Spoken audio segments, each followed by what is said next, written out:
Bonjour tout le monde et bienvenue à ce webinaire de l'ATE, l'Association Transport et Environnement. Je m'appelle Yves Chaton et je suis chargé de projet dans le domaine de la politique des transports pour l'ATE. Pour celles et ceux qui ne connaissent pas encore l'ATE, c'est une association qui s'engage maintenant depuis plus de 40 ans pour la mise en œuvre d'une mobilité sûre, accessible à toutes et à tous, et ainsi que respectueuse du climat et de l'environnement. Vous trouverez toutes nos activités sur notre site internet ate.ch. Le webinaire d'aujourd'hui traitera de la limitation de la vitesse à 30 km/h sur les routes principales. Il est vrai que si le 30 km/h est de plus en plus présent dans nos quartiers résidentiels, son introduction sur les routes principales suscite encore de vifs débats, tant au niveau national qu'au niveau cantonal. Donc, que prévoient les cadres légaux actuels? Pour quelles raisons les communes ou les cantons souhaitent-ils limiter la vitesse à 30 km/h dans leur localité? Quels sont les effets observés? C'est à ces questions-là que nous allons essayer de répondre aujourd'hui avec notre invitée du jour, Juliette Bousquet. Juliette Bousquet est chef de projet en mobilité chez Transitech. Elle intervient sur de nombreux projets d'aménagement de l'espace public pour assurer une meilleure cohabitation entre les modes de déplacement. Mais avant de lui donner la parole, je vais encore vous donner quelques détails sur le déroulement de ce webinaire. Celui-ci sera divisé en deux parties, une première partie de présentation et une deuxième partie destinée à vos questions. Vous l'avez probablement déjà remarqué, vos micros et caméras sont désactivés, mais vous avez en tout temps la possibilité de poser vos questions dans le chat. Pour ça, il vous suffit d'aller en haut de votre écran, de cliquer sur l'option Q&A et d'y inscrire votre question. Nous récolterons les questions et les poserons pour vous en deuxième partie de ce webinaire. Le webinaire va durer environ une demi-heure de présentation et environ une demi-heure de discussion en nous basant sur vos questions. Donc voilà, je crois que le plus important est dit. Et donc, nous allons passer à la partie intéressante, la première partie intéressante de ce webinaire. Juliette, je vous laisse volontiers la parole pour la présentation. Très bien, merci Yves. Bonjour à toutes et à tous pour échanger aujourd'hui sur le 30 km/h sur les routes principales. Comme présenté Yves, donc moi je travaille chez Transitech en tant que chef de projet sur les projets de tout ce qui est mobilité et notamment tout ce qui est cohabitation des différents modes d'espace public, qui est aussi réaménager la ville pour les enjeux actuels en termes d'aménagement, confort, et puis aussi les éléments, tout ce qui est environnemental et adaptation de l'espace public pour les changements climatiques. Donc plein de sujets très intéressants qu'on travaille en partenariat avec évidemment différents partenaires, dont certains qu'on voit ici aujourd'hui. Et voilà, aujourd'hui on travaille et on présente notamment la partie 30 km/h. Donc on va parler d'abord, on va respécifier un petit peu de quoi on parle pour remettre tout le monde bien au clair. Et ensuite, le gros de la présentation, ce sera sur les effets de la limitation à 30 km/h. Qu'est-ce qu'on cherche à faire en abaissant la limite de vitesse? Et puis, différents exemples qui seront au cœur de la présentation, mais aussi quelques focus à la fin. N'hésitez pas effectivement à poser vos questions, peut-être sur le chat au fur et à mesure qu'on puisse y répondre à la fin. De quoi on parle déjà pour commencer? Donc en Suisse, la vitesse sur les routes est cadrée par la loi sur la circulation routière qui indique une vitesse maximale de 50 km/h en agglomération. Dans le même article, on donne la possibilité, la liberté à l'autorité compétente sur le sujet de abaisser la vitesse sur certains tronçons de route à la condition de pouvoir justifier la pertinence de la mesure et que les impacts sont maîtrisés. Donc, comme ça a été bien dit, le fait de baisser la vitesse de circulation à 30 km/h, voire les zones de rencontre, c'est quelque chose qui est quand même maintenant très répandu dans tout ce qui est voirie de quartier pour la pacification, la meilleure cohabitation entre les différents modes, l'apaisement de toutes les voiries qui s'y prêtent bien. Et dans ce cadre-là, il y a eu une révision de l'OSR qui est entrée en vigueur en 2023, qui a permis de fluidifier en fait cette procédure, ce processus pour baisser la vitesse de circulation, en enlevant notamment la nécessité sur les voiries de quartier de faire des monitorings assez exhaustifs. Dans ce cadre-là, cette révision, elle a aussi assoupli les règles pour limiter la vitesse à 30 km/h sur ce qu'on appelle les routes affectées à la circulation générale, ce qui explique aussi pourquoi depuis 2-3 ans, c'est devenu un sujet plus fort de pouvoir justement baisser cette circulation. Si on utilise vraiment les termes de la loi et de son article dans l'OSR, les routes affectées à la circulation générale sont toutes les routes situées à l'intérieur des localités, conçues en premier lieu en fonction des exigences du trafic motorisé et destinées à des transports sûrs, performants et économiques. Là, on voit apparaître la notion de hiérarchie du réseau routier, ou même du réseau de déplacement, finalement, tout mode de déplacement, qui est un travail de planification des autorités publiques pour définir quelles sont les routes qui sont uniquement pour les résidents et les endroits où on est à l'intérieur des quartiers, et quelles sont les routes qui ont vocation à attirer au contraire tout le trafic de passage dans la ville, que ce soit pour les transports publics, pour les voitures, mais aussi on le fait maintenant aussi pour les vélos, avec une idée de canaliser les flux et de les faire circuler proprement à l'endroit où on a envie. Et dans cette dynamique-là, c'est vraiment sur ces axes principaux ou alors affectés à la circulation générale qu'on est en train de se questionner sur l'abaissement de la vitesse à 30 km/h, sachant que l'abaissement dans les quartiers et les routes de desserte locale n'est pas vraiment re-questionné. Finalement, c'est assez bien compris et très accepté par la population. Donc, comment on fait quand on veut abaisser la vitesse à 30 km/h sur un axe principal ou affecté à la circulation? Chaque projet d'abaissement doit faire l'objet d'une expertise qui doit démontrer en quoi l'abaissement est nécessaire, en quoi il est opportun, et est-ce que cet abaissement est proportionnel par rapport aux impacts qu'il va engendrer. On va revenir sur les impacts un peu plus tard. Donc, c'était pour remettre un peu comme élément de base, comme socle commun, le fait que chaque demande doit faire l'objet d'une analyse du contexte dans lequel on s'inscrit, en indiquant bien les objectifs de cette baisse à 30 km/h, qui peuvent être divers et variés, et qui doit ensuite, ce projet doit être porté par le propriétaire de la route et être approuvé par les cantons avec des procédures qui sont différentes selon les cantons, évidemment. Pour répondre à cette première question, démontrer la nécessité, de nouveau c'est l'article de l'OSR qui en gros donne 4 justifications possibles. Le premier, c'est la notion de danger qui ne serait pas perceptible à 50 km/h. Donc là, pour se baser là-dessus et justifier un 30 km/h, il faut se baser sur l'accidentologie notamment, parce que c'est un secteur où on retrouve beaucoup d'accidents, et aussi sur les notions de visibilité. Est-ce qu'on arrive à garantir les cônes de visibilité des normes ESS, par exemple? Est-ce que les usagers se voient bien? Et sinon, on peut utiliser l'abaissement de la circulation. Une autre justification, c'est aussi est-ce que certains usagers de la route ont besoin d'être protégés, ce qu'on peut utiliser assez souvent quand on est sur des espaces où il n'y a pas la place pour faire des aménagements cyclables confortables et protégés. Alors dans ce cadre-là, on peut aussi se baser sur l'accidentologie, évidemment, si ça va jusqu'à des accidents.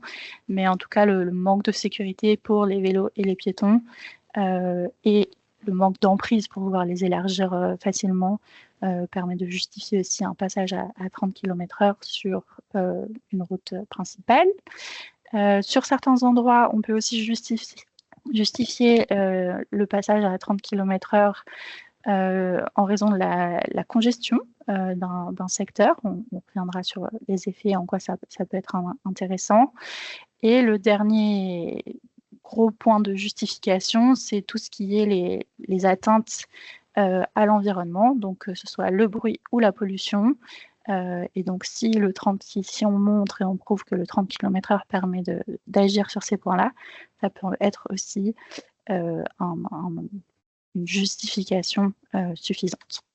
Une fois qu'on a démontré la nécessité, qu'on a prouvé quel était aussi l'objectif du passage à cette zone 30, il faut répondre aux deux autres questions qui étaient prévues dans l'OSR. Donc, est-ce que c'est le meilleur moyen pour répondre à cet objectif? Est-ce qu'il y a d'autres mesures qui sont moins contraignantes, qui peuvent atteindre le même objectif, ou moins chères aussi, par exemple?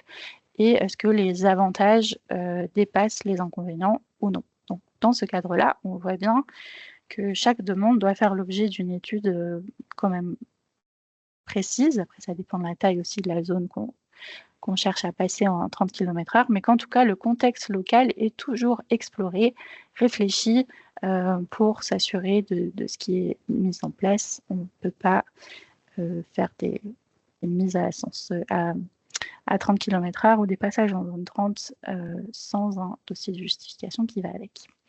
En termes de nécessité et de recommandations, il y a pas mal de guides, de cantonaux qui ont aussi donné des informations un peu plus précises et des guides sur quels sont les contextes dans lesquels ça s'y prête plus ou moins bien.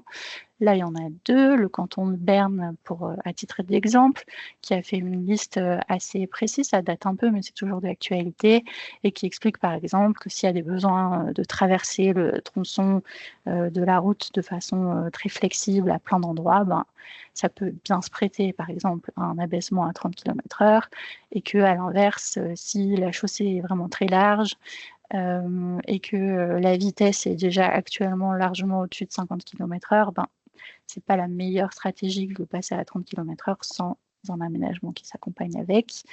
Et puis le canton de Vaud qui cite aussi plusieurs éléments qui permettent de faciliter, et notamment le fait qu'il faut qu'il y ait des activités, ou bien alors des logements, mais qu'il se passe quelque chose de chaque côté de la route. Et en fait, ce qu'on retrouve là-dessous, ce qu'on retrouve dans pas mal de guides, évidemment, c'est l'objectif un peu commun qui est l'automobiliste doit percevoir l'objectif de protection. Pourquoi on a abaissé le 30 km/h? Plus c'est perçu, plus on comprend pourquoi on le fait en tant qu'usager, mieux c'est respecté, et donc plus ça fait du sens. Donc ça, c'était pour remettre les éléments bien en place. Et puis, maintenant, si on revient si on rentre plus dans le détail des effets vraiment du 30 km/h, pourquoi certains ont envie de le faire et pourquoi d'autres peuvent avoir un peu des craintes sur le sujet. Le premier effet qui est observé, c'est l'amélioration de la sécurité. Donc on en a parlé un peu puisque c'est un des éléments qui permet de le justifier, c'est qu'en baissant la vitesse de circulation, on permet de réduire les distances de visibilité, ce qui peut être un enjeu assez majeur dans toutes les routes cantonales, par exemple, qui traversent des petites communes dans des endroits où il y a du bâti déjà existant et que les maisons ne sont pas assez espacées pour faire passer des gabarits importants, ou bien alors que c'est très tortueux, il y a des problèmes de visibilité. Je m'excuse, je vois que la photo a sauté sur le support, mais en gros, tout le monde peut imaginer une route cantonale qui passe au milieu d'un village ou d'une petite commune et qui a un enjeu de visibilité. Et donc là, en baissant la vitesse de circulation, on peut améliorer la visibilité et donc la sécurité. La notion de sécurité, elle est aussi tout à fait valable sur les plus grosses communes et les plus grosses routes, notamment si on considère que quand on est à 50 km/h, on met 2 fois plus de distance à freiner que quand on est à 30 km/h. Donc c'est quand même un impact très très fort. Et ce qui va avec le chiffre en dessous du PPA, qui est qu'un piéton a 6 fois plus de risque d'être tué à une collision à 50 km/h qu'à 30 km/h. Donc c'est un enjeu d'ailleurs on voit la courbe qui est en dessous, qui est ici de leur chiffre, qui montre aussi que le risque est exponentiel en fonction de la vitesse. Et donc ça, c'est un des enjeux majeurs, c'est que la sécurité est nettement améliorée par l'abaissement de la circulation, donc de la vitesse de circulation. Donc pour tous les endroits où c'est un sujet, c'est démontré qu'il y a un enjeu, ça fait du sens. Et puis c'est le lien aussi avec le deuxième effet de la limitation à 30 km/h, c'est l'amélioration du partage de l'espace public. Donc évidemment, moins d'accidents fait des gens qui ont plus envie de s'y déplacer s'ils ne sont pas en voiture. Mais aussi, c'est un enjeu de cohabitation. Donc quand on n'a pas les emprises pour faire des pistes cyclables, par exemple, comme on est dans une dynamique évidente de développer les infrastructures vélo pour encourager les gens à changer de mode de déplacement. Le fait de réduire le différentiel de vitesse entre les cyclistes et les modes motorisés, ça permet aussi de sécuriser, d'améliorer le sentiment de sécurité pour les vélos qui, du coup, se sentent plus à l'aise de circuler sur ces espaces en mixité avec les voitures. Pour les piétons, c'est pareil. Si on réduit la vitesse de circulation, on se sent plus à l'aise de traverser et puis aussi même de circuler sur les trottoirs à proximité d'une route assez passante. Un enjeu intéressant, c'est aussi que si on réduit les vitesses, on peut réduire les gabarits de la chaussée en raison des marges de mouvement qui sont réduites. Et puis les cônes de visibilité sont aussi plus petits, donc ce qui veut dire qu'on peut regagner de l'espace sur la chaussée et puis décider de l'attribuer autrement, soit par de la végétalisation, soit mettre du stationnement vélo un peu plus proche des traversées piétonnes, par exemple. Voilà, donc des opportunités qui peuvent se présenter comme ça. Un effet qui a beaucoup fait parler aussi dans la presse ces dernières années, c'est l'effet de réduction du bruit. Donc là-dessus, il y a l'ordonnance pour la protection contre le bruit qui fixe les valeurs maximales autorisées en Suisse, au niveau des logements notamment. Et en 2015, il y avait une étude qui avait montré que 1 million de personnes étaient exposées la nuit à des valeurs supérieures à ce que fixent les recommandations de l'OPB. Donc ça, c'est évidemment parfaitement gênant, puisque le bruit, plein d'études ont montré que c'était un enjeu de santé publique et ça avait un impact très réel sur la santé mentale et physique des citoyens et des citoyennes. Donc l'OPB, il recommande d'agir d'abord sur la source, donc vraiment sur le bruit routier, avant d'agir sur la réduction des niveaux sonores qu'on peut faire au niveau des fenêtres, des isolations et autres. Et puis ça reviendrait extrêmement cher d'isoler toutes les fenêtres le long d'un axe, alors qu'on peut agir justement avec cette baisse de la vitesse de façon très forte sur la réduction du bruit. On y reviendra plus tard, mais on observe jusqu'à en moyenne 3 décibels de baisse en passant de 50 km/h à 30 km/h, ce qui est en fait une baisse très conséquente et c'est à peu près la même chose que si on baissait à trafic à vitesse constante, donc à 50 km/h, de 50 à 30%, ça dépend des études, le trafic qui est sur la route. Comme on sait qu'on a du mal à faire des baisses aussi importantes du trafic de façon très rapide, là on est sur un sujet, une mesure assez rapide à mettre en place. Si en plus de ça, on le met aussi avec du revêtement phono-absorbant, on peut aller encore un peu plus loin. Un deuxième enjeu qui est intéressant aussi, on parle beaucoup de réduire le bruit grâce aux véhicules électriques qui ne font pas de bruit de moteur. Mais en fait, à partir de 20-22 km/h, c'est le bruit de roulement, donc des pneus, qui fait le bruit, qui fait plus de bruit. Donc en fait, un véhicule électrique fait aussi du bruit par rapport à un véhicule thermique. En termes d'effets, l'effet suivant, on a aussi la notion de fluidité de la circulation. Ça, pour le coup, c'est une crainte qui revient très souvent, le temps de trajet, le fait qu'on va significativement baisser l'accessibilité notamment, et puis le temps de trajet. Donc, c'est vrai que théoriquement, si on fait mathématiques, produit en croix, si on passe de 50 à 30 km/h, sur un trajet de 100 mètres, on va perdre 4,8 secondes. Donc, si on additionne les 100 mètres, ça reste mesuré, mais ça peut être assez... en tout cas, c'est une baisse. Voilà, chacun peut l'identifier comme il veut. Cependant, en ville, on est rarement limité par la vitesse en section. En fait, on ne circule pas souvent à 50 km/h. À cause des intersections, des arrêts de bus, des traversées piétonnes, des carrefours à feu. Et donc, ce qui explique qu'en fait, le monitoring, les mesures qui sont observées, on est plutôt sur un allongement de 2 à 3 secondes tous les 100 mètres en heure creuse, et puis à l'heure de pointe, une stabilité entre 50 et 30 km/h, parce qu'en fait, on n'a pas le temps d'aller jusqu'à 50 km/h, qu'on doit déjà ralentir pour ce qui se passe plus tard, plus loin. Donc voilà, une baisse et ces différents monitorings qui permettent aussi de de rassurer les personnes qui peuvent s'imaginer que ça a un impact très fort.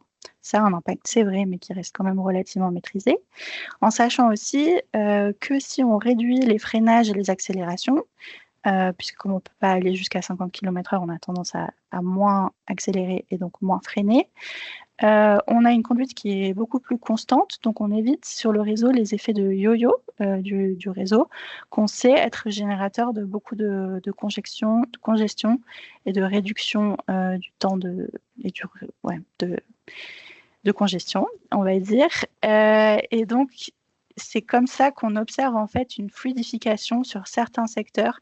En fait, on a moins de congestion avec ce 30 km/h qu'avec 50. Donc finalement, les gens ont même gagné un peu de temps de déplacement. Et puis, toujours un bonus, en minimisant les freinages et les accélérations, on réduit aussi le bruit et puis parfois la pollution aussi. Une crainte aussi qui revient souvent, c'est l'impact sur les quartiers adjacents, avec l'idée que si on réduit la vitesse sur l'axe principal, là où on a envie de canaliser le trafic, on va sûrement encourager les gens à venir dans les réseaux de quartiers qui sont adjacents pour aller plus vite. Là, c'était peut-être le cas historiquement quand la zone 30 s'accompagnait forcément d'une perte de tous les carrefours qui étaient aménagés en perte de priorité à droite, ou bien en priorité à droite plutôt. C'est un changement qui a été fait et qui est notamment dans le cadre de la révision qui a été faite en 2023 que je citais tout à l'heure, qui fait que sur les axes principaux, donc affectés à la circulation générale, on peut laisser les intersections telles qu'elles étaient, telles qu'elles sont, en laissant la priorité à l'axe principal. Donc, une fois qu'on considère ça ainsi, mais que dans les quartiers, on laisse la zone 30 et ses règles classiques, finalement, on n'a plus du tout l'enjeu et le risque de report sur les quartiers adjacents, puisque certes, on circule à la même vitesse sur les différents axes, mais il y en a un qui a la priorité, alors que si on se rend sur les quartiers adjacents, on va perdre la priorité à toutes les intersections, et donc quand il va falloir se réinsérer sur le réseau, on va y perdre finalement. Après, évidemment, c'est tout l'enjeu de l'analyse précise du contexte. Si jamais il y a un risque avéré pour un cas particulier de report sur le réseau adjacent, il est toujours possible d'accompagner cet abaissement de circulation d'un changement de circulation peut-être ponctuel à un secteur très précis qui permet aussi d'éviter le trafic et le report de transit. Mais dans la globalité, les monitorings et les chiffres ont montré aussi que c'était une crainte qui était très peu, voire même pas du tout observé, ce report-là. La crainte suivante aussi, c'est l'impact sur les transports publics. Donc là, on peut aussi, comme pour les automobilistes, garder en tête que les bus circulent rarement vraiment à 50 km/h dans les zones urbaines notamment, en raison de l'enchaînement des carrefours, des arrêts, des passages piétons. Donc comme pour les voitures, ils vont avoir des vitesses commerciales un peu plus réduites. Ce qui leur permet aussi d'avoir une forme de stabilité entre 50 et 30 km/h. Ce qu'on observe dans les différents monitorings, c'est en fait une baisse en moyenne de 2 secondes au 100 mètres. Donc ça reste une baisse qu'il faut gérer dans le cadre des différents réseaux, mais ça reste quand même maîtrisé par rapport à ce qui peut être imaginé. Et puis, garder en tête qu'en fait, la dégradation de la vitesse commerciale des transports publics en zone 30, qui est en fait l'usage qui arrive souvent, c'est notamment en raison des aménagements qui sont réalisés pour baisser les vitesses. Donc, tout ce qui est chicane, tout ce qui est alternat, tout ce qui est gendarme couché, c'est ça qui fait vraiment la différence pour les transports publics. Et comme ça, c'est des éléments qu'on ne reporte pas sur les routes principales. C'est des enjeux qui ne sont pas observés. Après, quand on a certaines lignes qui sont qui en tout cas, on observe une dégradation de la vitesse commerciale, il est toujours possible de faire différentes adaptations, que ce soit d'améliorer un petit peu la priorité des carrefours, d'assurer de pouvoir revenir à la suite des arrêts de façon prioritaire sur le réseau. Enfin voilà, peut-être il y a des aménagements qui peuvent être compensés la dégradation limitée de la vitesse commerciale. Un autre sujet qui revient aussi souvent, une crainte, c'est l'impact pour les véhicules d'urgence. Et qui fait du sens, il faut le considérer. Peut-être un rappel sur le fait que dans la loi sur les circulations routières, tous les véhicules qui sont sur des courses officielles d'urgence ont le droit d'enfreindre les règles de circulation et donc les vitesses maximales autorisées. Mais il est vrai qu'au cas par cas, ils doivent prouver pour chaque excès de vitesse que leur vitesse était justifiée par rapport à la vitesse initiale. Donc ça, c'est quand même assez... Ça peut être une crainte assez forte des conducteurs, même si à ce stade, sauf erreur, on n'a pas observé de jurisprudence où il y aurait un vrai sujet à ce moment-là. Peut-être quelqu'un aura un exemple au contraire. Mais donc pour l'instant, ça reste plutôt une crainte. Et puis il y a le sujet aussi que en fait, pour rejoindre par exemple la caserne de pompiers ou bien ça va être plus long pour les volontaires parce que là, ils seront dans leur véhicule personnel. Donc ça, c'est vrai. Ça reste maîtrisé, comme on disait, c'est comme pour les autres usagers. Ils vont perdre environ 2 secondes tous les 100 mètres. Donc voilà, ça peut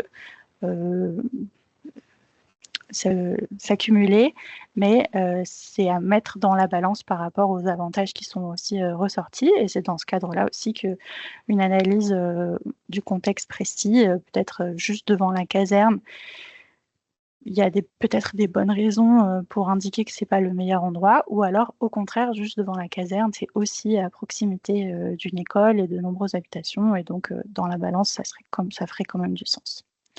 Donc voilà un peu tous les effets de la limitation à 30 km/h. Donc on voit qu'ils s'accumulent, ils sont divers et variés, aussi en fonction des types d'aménagements qu'on peut mettre en place.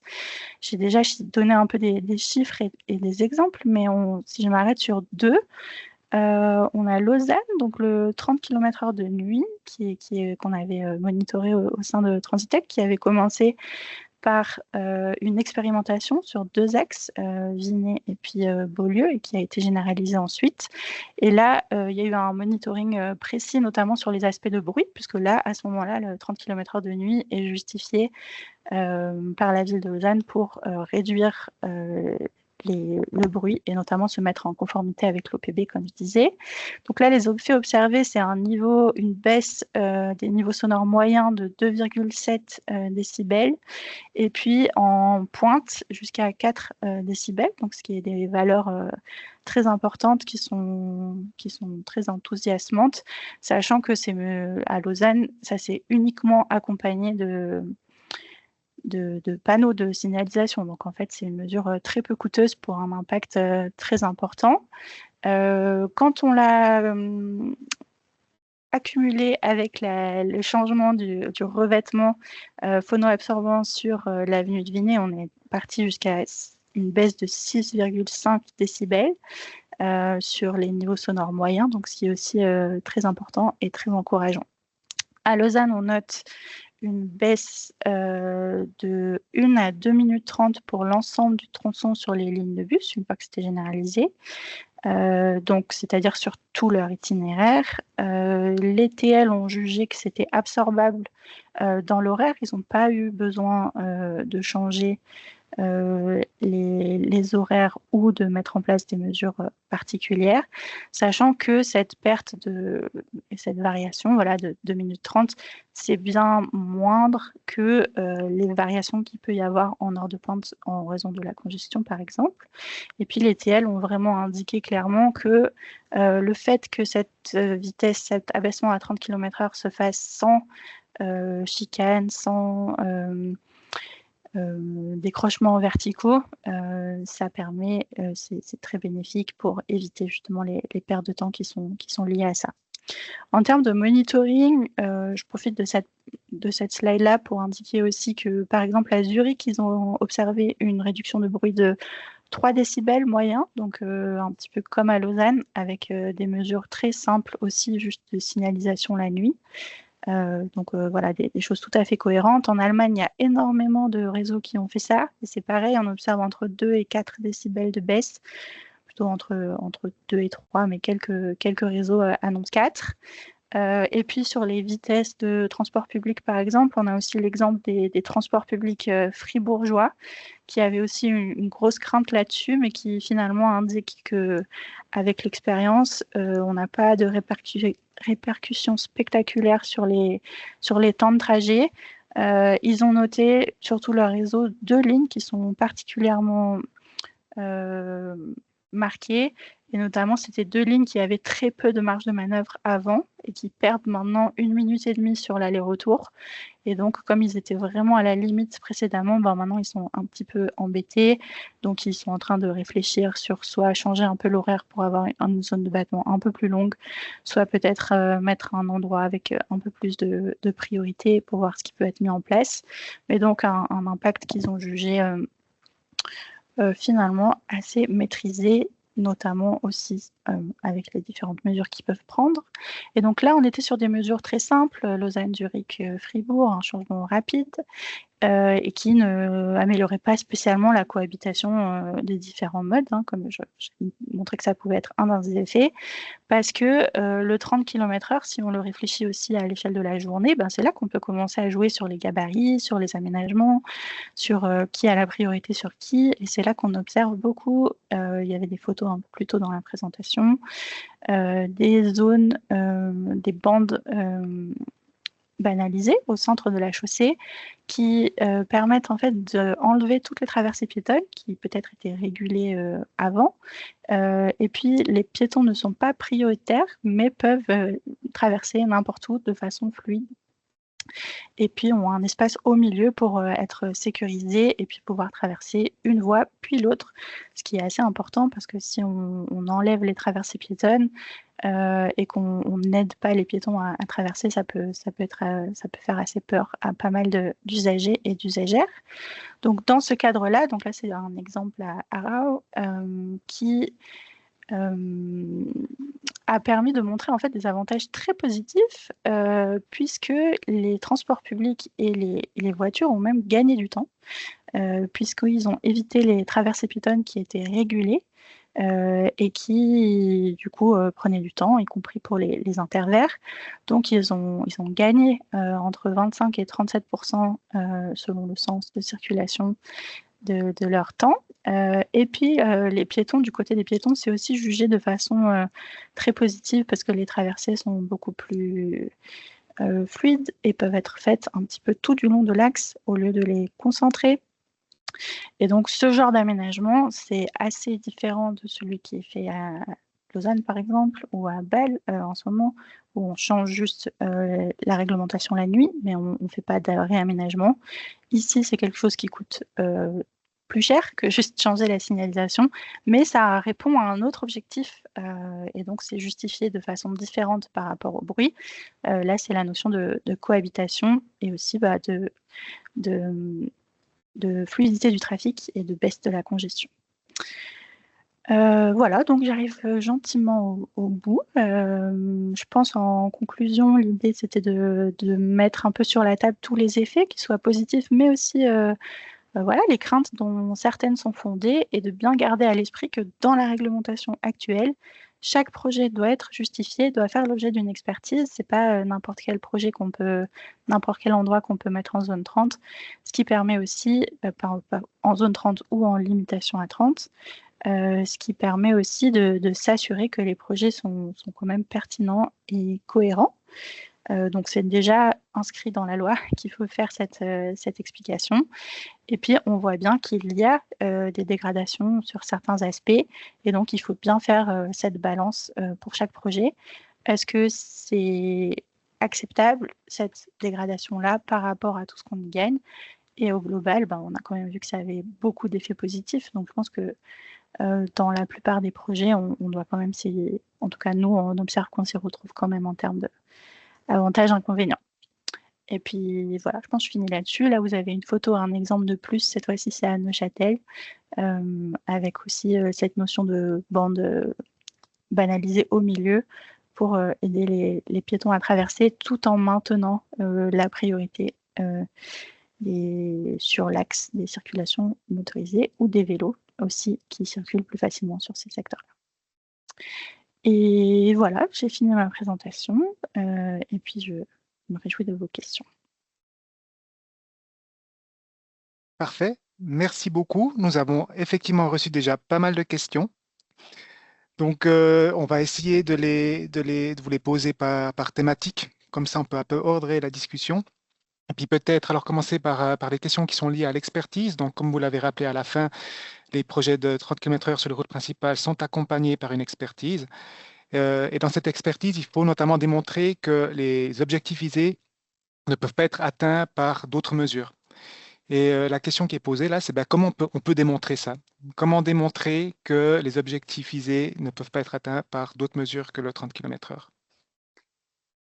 Alors c'est même un peu plus subtil que ça. C'est vrai que en fait, on doit démontrer que le 30 km/h est proportionnel pour réussir à atteindre cet objectif. Donc c'est pas forcément montrer qu'on peut l'atteindre par aucun autre moyen, mais plutôt que c'est un moyen proportionnel de l'atteindre. Ça fait quand même un peu une différence parce que il y a évidemment plein de façons, si on reprend le bruit par exemple, une des façons de faire en sorte que les gens n'aient plus de problème de bruit, ce serait d'isoler toutes les façades de tous les bâtiments au bord de la route. C'est une autre possibilité, donc elle existe, mais par contre elle n'est pas du tout proportionnelle par rapport à juste abaisser la circulation sur un secteur. Donc c'est vrai que on pourrait faire une génération de variantes avec des dizaines de variantes et dont certaines qui font vraiment pas de sens, mais c'est pas ça qui est attendu dans l'expertise. Dans l'expertise, c'est plutôt de montrer à quel point l'abaissement est proportionnel. Et donc là, c'est surtout les notions de coût qui rentrent en compte, les notions de facilité de mise en œuvre, le fait que ça puisse être mis en place rapidement. Et voilà, c'est deux justifications assez fréquentes pour la proportionnalité notamment. Merci beaucoup. Une autre question liée à l'expertise. Donc, vous nous avez expliqué que l'une des raisons pour lesquelles on peut introduire le 30 km/h, c'est pour améliorer la sécurité. Et que là, on se réfère à l'accidentologie notamment. Mhm. Et puis là, ben, la question, c'est est-ce que pour montrer la nécessité en matière de sécurité, donc est-ce qu'on se base seulement sur l'accidentologie ou est-ce que le risque d'accident pourrait aussi être évalué? Alors, le risque d'accident peut être évalué, mais dans ce cadre-là, il faut sûrement qu'il se passe quelque chose à côté. Par exemple, si on vient créer un aménagement cyclable qui, plus loin un axe fort cyclable, qui vient se reconnecter sur cette route-là, juste un petit peu en amont, et que sur ce tronçon qui existait déjà, mais d'un coup, il va y avoir des nouveaux usagers, alors on va venir créer là, on peut identifier un risque d'accident nouveau. Par contre, si on est sur un axe qui existe déjà, dans lequel on ne change rien, alors voilà, identifier un risque d'accident mais qu'on n'observe pas, ça, on n'a jamais essayé en tout cas, mais au vu de nos expériences, ça me paraît un peu trop léger comme situation. Par contre, on l'a déjà utilisé, ce risque d'accident, comme je disais, quand on vient changer la configuration, rajouter des nouveaux acteurs, des piétons qui vont à l'école ou ce genre de choses, ça oui, on peut utiliser le risque d'accident. Parfait. En restant dans le thème des accidents, donc vous avez monté une courbe de la collision frontale, donc de l'impact d'une collision pour un piéton. Donc, est-ce qu'il y a quelque chose de similaire pour les cyclistes? Est-ce que cette courbe, elle est autant forte pour les cyclistes? Est-ce qu'il y a des données à ce sujet? Alors moi, c'est des données qui sont issues du BPA, hein. C'est donc les données précises. Je n'ai pas en tête de graphique précis qui donnerait la même chose. Après, si le vélo il est à l'arrêt, ben, j'imagine que le risque c'est le même que le piéton finalement. Par contre, s'il est en mouvement, le différentiel de vitesse est plus faible, mais en même je pense, nous on l'a jamais vu cette courbe. Si elle existe, elle serait très intéressante. Bah, on va chercher, peut-être qu'on Mm. trouvera aussi quelque chose. Mais en tout cas, Euh, il y a quand même pas mal de données sur l'accidentologie des oui. cyclistes par rapport aux voitures, hein. Donc c'est juste vraiment cette courbe-là que je connais pas pour les cyclistes, mais par contre des courbes et des statistiques sur l'accidentologie voiture-cycliste, il y a pas mal de données. Parfait. Puis encore pour rester dans le thème de la sécurité, là, c'était pas une question, c'était plus alors un commentaire. Mais c'était par rapport donc, à la perception du danger. Elle n'est pas forcément seulement liée à la vitesse, mais aussi également au nombre de véhicules qui circulent. Et puis là, ça, c'est aussi quelque chose qui est pris en compte dans vos analyses, dans les analyses qu'on fait, dans les expertises, le nombre de véhicules. Oui, tout à fait. C'est tout à fait pris en compte parce que effectivement, on peut avoir exactement la même aménagement. S'il y a 5 000 véhicules jour ou il y a 25 000 véhicules jour, c'est pas du tout le même sentiment de sécurité.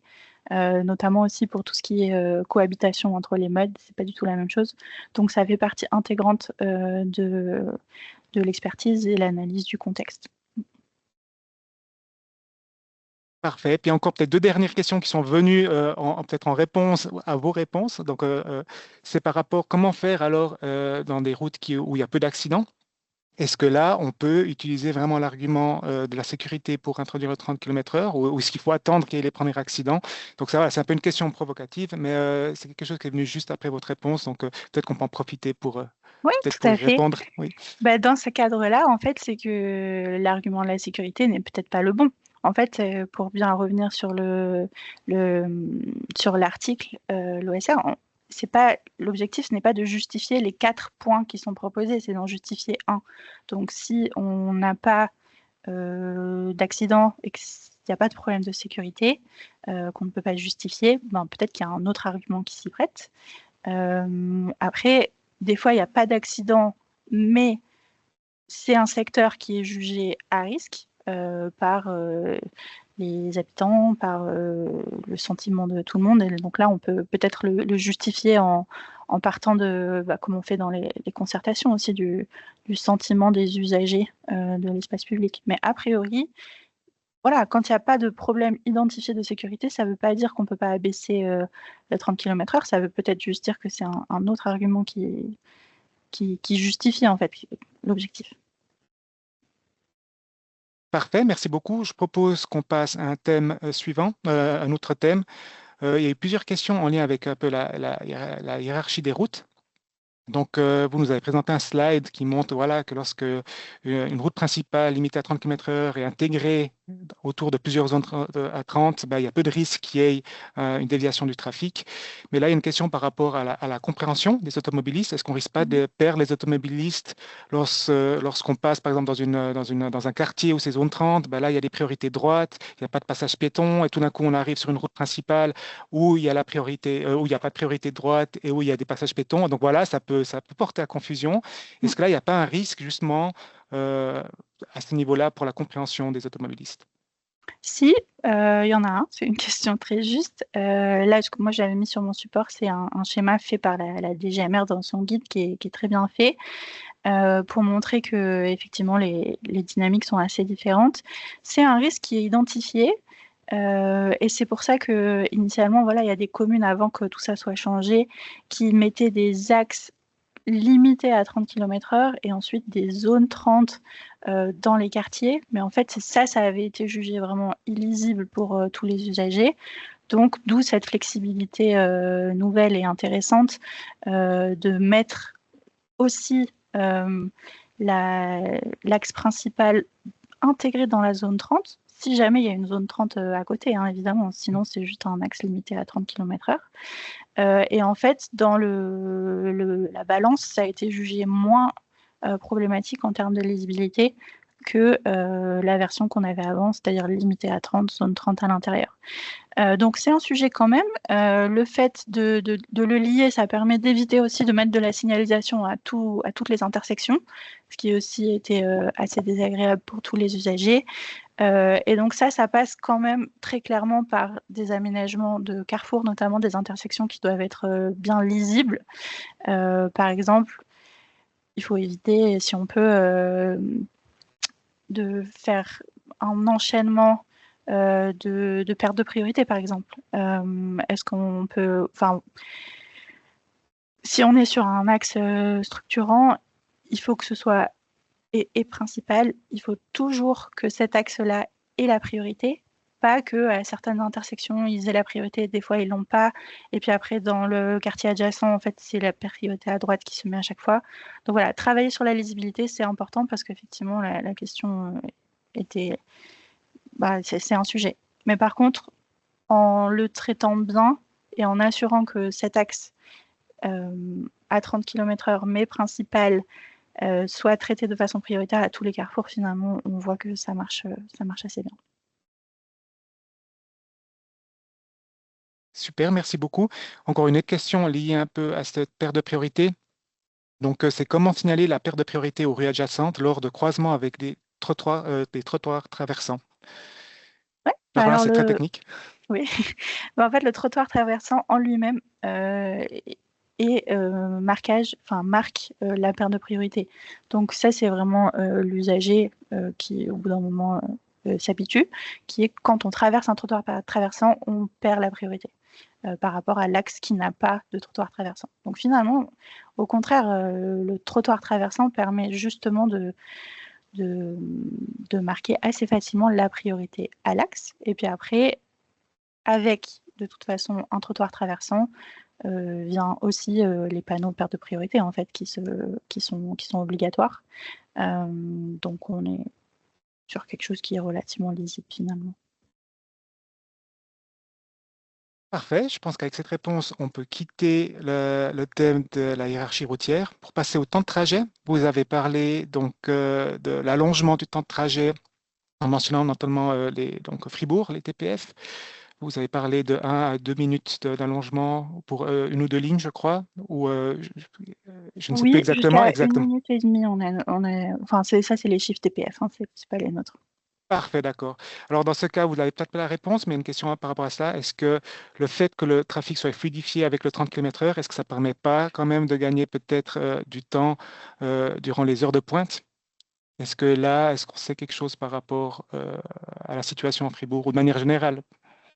Alors, la situation à Fribourg, je n'irai pas plus loin, mais de manière générale, sur les monitoring qu'on a fait, donc des données plus précises, effectivement, c'est donc les données max, donc 1 minute et demie sur Fribourg. Lausanne, on avait fixé un peu plus de 2 minutes. C'est notamment sur des heures creuses, sur des endroits où avant, il n'avait aucun problème de circulation, parce que dans les heures creuses, on est sur quelque chose de plus... Dans les heures de pointe, pardon, on est sur des différences qui sont plus réduites, voire même qui ne s'observent même pas, parce que le bus, il ne circule jamais à 50 km/h, voire même il ne circule jamais à 30 km/h. Donc c'est très vrai comme précision. On est les moments de décalage d'allongement le plus important pour les transports publics sont quand même dans les heures creuses. Parfait, super. On peut droit passer à un thème suivant, le bruit. Donc, on a vu, donc réduire la vitesse permet aussi de réduire le bruit. Alors là, il y a une question, donc ne devrait-on pas aussi agir à la source du bruit des motos, par exemple? C'est le bruit enfin, à la source de ces motos qui est particulièrement nuisible. Mais si j'ai bien compris, passer à 30 km/h peut être aussi considéré comme réduire le bruit à la source. Oui, c'est une autre forme de source finalement. Moi, je partage à titre personnel qu'on devrait limiter le bruit que peut faire une moto. Enfin, Hmm. ça fait pas de sens. Ça, en l'occurrence, du coup, en tant qu'ingénieur mobilité, on n'a pas trop de marge là-dessus. C'est plutôt les constructeurs et puis les lois qui vont avec. Mais ça répondrait tout à fait et ce serait vraiment pertinent et intéressant. Il y a eu des essais quand même de certains endroits avec des radars qui en fait relèvent le bruit des véhicules, justement pour s'assurer qu'à minima, ils respectent la réglementation. Mais des fois, il y en a qui respectent les normes en vigueur et qui sont quand même jugées comme faisant trop de bruit. Mais en tout cas, il y a des radars qui essaient de mesurer ça pour justement pouvoir amender ceux qui ne respectent pas. Mais donc, c'est une forme d'agir à la source, ça c'est sûr. Et nous, c'est vrai que dans le jargon, on utilise aussi agir à la source quand on est en train de réduire de façon globale le bruit lié aux voitures, donc en baissant la vitesse, par exemple. Parfait. Et puis, c'est vrai que souvent dans le débat de la réduction du bruit, il y a souvent un peu le débat entre réduire la vitesse, mettre des revêtements phono-absorbants. Est-ce que là, vous, alors en tant que voilà, de chef de projet dans un bureau de mobilité, comment vous voyez la chose? Est-ce que les deux se valent? Est-ce qu'il y a des avantages? Est-ce que les deux sont complémentaires? Comment voyez-vous la chose? Bah, nous, clairement, si on peut faire les deux, faisons les deux, puisque le bruit est un problème majeur, donc ça qui sort de notre, c'est plutôt santé publique, mais qui s'impose à nous en tant qu'ingénieur mobilité, puis aussi toute personne qui travaille sur la ville. Donc déjà, il faut identifier quel est le problème, le volume de bruit qui pose problème. Et à partir de ça, à partir de ce constat, ce diagnostic que font les bureaux en environnement, est-ce qu'on est sur des valeurs qui sont vraiment 4 fois trop élevées, 2 fois trop élevées, 1 fois trop élevées? Là, trouver le bon combo de mesures qui sont à mettre en place pour éviter aussi de faire des choses qui coûtent très cher s'il n'y en a pas besoin. Mais concrètement, les deux sont intéressants, les deux ont leurs avantages et leurs inconvénients, puis des fois les deux sont nécessaires. Concrètement, voilà, le phono-absorbant, ça coûte plus cher. Et puis aussi, c'est en termes d'entretien, ça s'use plus vite qu'une route normale. Donc voilà, c'est des impacts qui existent. Il n'empêche qu'on en met à beaucoup d'endroits et ça fait du sens. Mais voilà, certaines fois, si on peut se permettre de juste baisser la circulation, la vitesse de circulation la nuit, par exemple, et que ça suffit pour répondre au problème du bruit sur cet axe-là, moi, je trouve que c'est, à titre personnel d'expertise, je trouve que c'est une mesure proportionnée et proportionnelle aussi pour éviter des coûts importants. Mais l'un n'empêche pas l'autre, voilà, c'est la conclusion, et c'est en fonction du contexte aussi à voir. Parfait. Là, peut-être plus des questions maintenant d'ordre général, mais par rapport à l'application ou aux endroits où on peut introduire le 30 km/h. Donc, est-ce que le 30 km/h, la limitation à 30 km/h peut être aussi introduit sur les routes cantonales qui traversent des communes? Alors là, en parenthèse, on a écrit dans le canton de Vaud, mais je pense peut-être de manière générale. Je ne sais pas, est-ce qu'il y a une règle de manière générale? Et dans ce cas, est-ce qu'il y a une différence entre le jour et la nuit?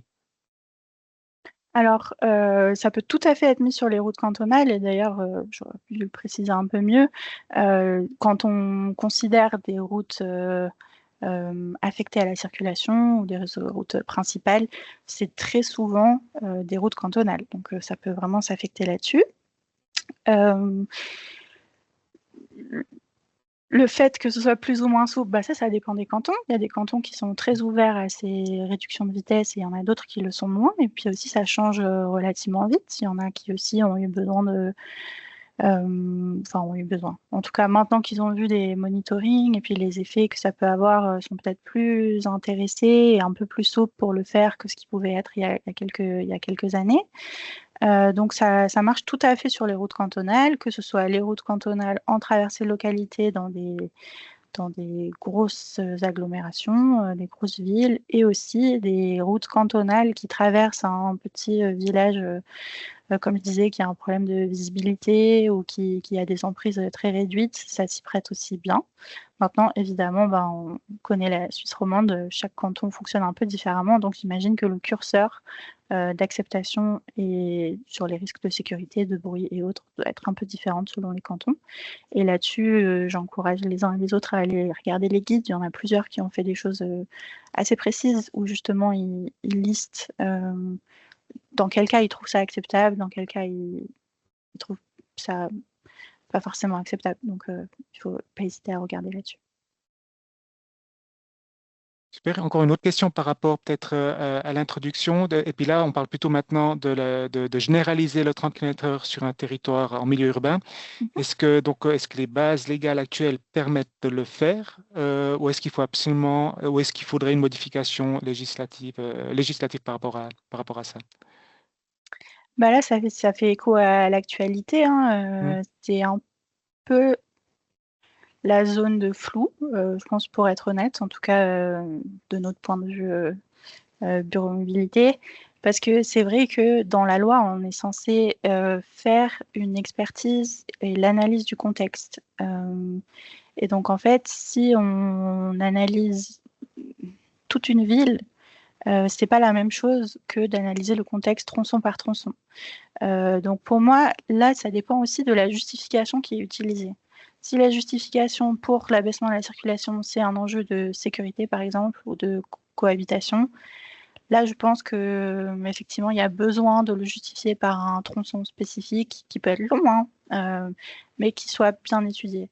Après, si la justification qu'on utilise, c'est le bruit, par exemple, et qu'on est dans un secteur qui est 100% urbanisé et que tous les axes sont concernés par le bruit, ben là, j'imagine, en tout cas, moi, il me semble que il y a moins d'enjeux. Mais là, on a vu aussi les exemples, y compris dans les tribunaux, ont montré que la justification sur une commune entière reste difficile quand même, parce que ben, c'est pas facile de justifier, même en utilisant des arguments pourtant d'intérêt généraux, pour une ville entière en même temps. Donc, je sais pas, je me dis peut-être que dans ce cadre-là, bah, des fois ça marche, hein, et tant mieux.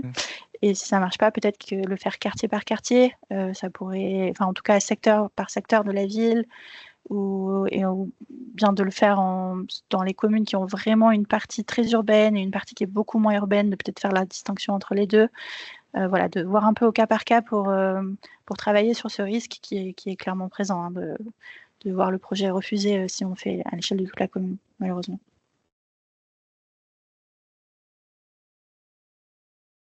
Super. Là, on a une question, alors là, peut-être aussi un peu peut-être plus technique, mais plus portée voilà, sur le rôle que peuvent avoir les aménagements. Donc, je lis la question. Donc, la V85 avait du sens afin d'éviter que seule la répression permette d'éduquer les usagers. Est-ce vraiment là une solution? Les aménagements ont clairement du sens, à mon avis. On peut le constater à Lausanne, où même l'effet de porte a été ignoré lors de la réalisation. Peut-être, avant de répondre aussi, peut-être rappeler à nos auditrices, auditeurs, qu'est-ce que la V85? Je ne pense pas tout le monde est au courant. Ouais. Oui, c'est l'idée aussi de regarder, parce qu'avant, en fait, on devait faire tout un monitoring pour pouvoir montrer si la zone 30 ou zone 20 ou autre était bien respectée. Et donc, on devait faire des relevés de vitesse et pouvoir mesurer quelle était la vitesse sous laquelle 85% des gens circulaient. En fait, ce qui faisait aussi un peu la différence, parce que des fois, on a ce qu'on appelle des fous du volant, des chauffards et autres. Donc il y a cette notion aussi de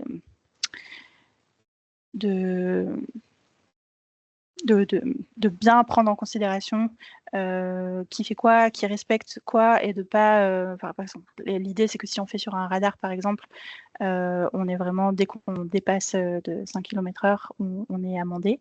Avec cette V85, on était sur quelque chose en tout cas pour assurer le respect, on était sur quelque chose qui offrait un peu plus de souplesse. Donc c'est ça la notion, sachant que nous, d'un point de vue ingénieur trafic, on utilise toujours ces chiffres-là, hein, et ces valeurs. C'est des éléments qu'on utilise beaucoup dans nos projets. Et la question, je crois, c'était sur la mise en œuvre et puis notamment la forme de signalisation. C'est vrai que sur les zones 30, mais qui sont toujours le cas aujourd'hui, il y a ces notions de porte d'entrée, d'aménagement, de réduction de la chaussée, ce qui n'est pas toujours le cas. Bon, par exemple, si on prend l'exemple de Lausanne, étant donné que c'est des aménagements et c'est des vitesses qui ne sont faites que la nuit, ça veut dire que les aménagements doivent rester tels quels et valides pour des circulations à 50 km/h la journée. Et c'est d'ailleurs une des raisons pour lesquelles cet aménagement est parfois jugé insuffisant. Voilà, ça dépend la raison pour laquelle on fait cet abaissement. Mais si on le fait que pour le bruit, si on le fait pour le bruit, ça fait du sens la façon dont il est réalisé à Lausanne, par exemple.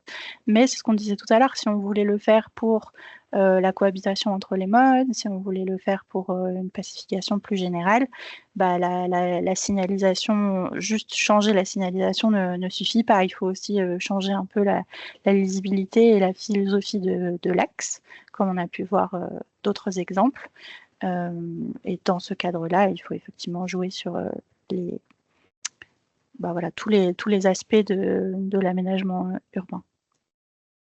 Donc c'était pour revenir sur l'idée que ces notions de portes d'entrée, elles sont toujours pertinentes, elles font toujours du sens, mais notamment mais en fait seulement même dans les espaces qui sont permanents, parce qu'on ne peut pas avoir ces portes d'entrée quand c'est un espace qui, en fait, la journée circule à 50 km.